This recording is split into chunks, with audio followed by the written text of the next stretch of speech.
Hey there, everybody. Thomas with Basecamp Trading. It is Monday, August 12th, and we're going to take a look at coffee, and specifically I'm going to want to address bullish and bearish inflections, which this is a question that I get all the time because we talk about them in the trading room a lot. So it's a setup that we watch for. Now, an inflection in and of itself is not typically enough for us to want to take a trade. However, inflections do help give us bias. They give us an idea of which direction the market should be heading. Now, before we move on to what exactly an inflection is, if you haven't already done so, make sure you hit that like button and hit subscribe if you have not subscribed already. So with that being said, an inflection is a momentum play. And what we're looking at is we're looking at the histogram specifically on the MQ momentum indicator. Now, normally your momentum is oscillating, goes bullish, then bearish, then bullish and bearish. Our histograms go back and forth, right? From green to red to green to red. An inflection occurs when our momentum histograms either stay green or stay red. So for a bearish inflection, they would stay red. We'd start to accelerate and then pull back and then start to accelerate again.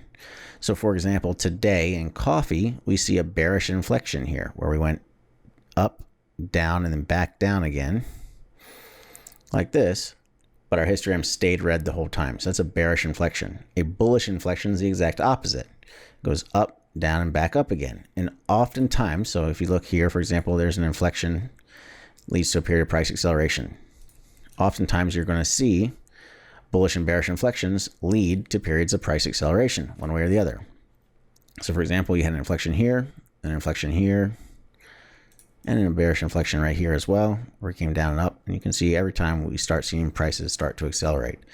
So keep an eye out. You can use bullish and bearish inflections within the context of a bias and to help us form a stronger bias. So for example, if we see that coffee, in the case of today, is already trending down, we had bounced up, we've been putting in higher lows, just consolidating against the trend. So we went expansion down, and we went compression back up, and then we have a bearish inflection that triggers.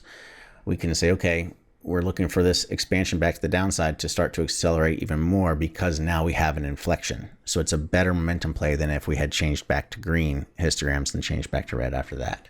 All right, so that's bullish and bearish inflections in a nutshell. Pretty simple, but a great way to help get bias and strengthen an opinion one way or the other on a market's direction. Now, a market that is potentially forming an inflection here is the S&P. You can see on our daily price chart here in the S&P, we've gone down, back up. We stayed red on Friday, and now we're starting to accelerate back to the downside again today as of 2 o'clock when I'm recording this, which that's pointing to bearish prices or bearish bias here for the indices, potentially, as long as we do not break the previous daily high. So keep an eye out.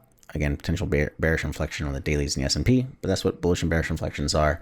Once more, don't forget to hit that like and subscribe button if you haven't already done so. And until next time, everyone, happy trading.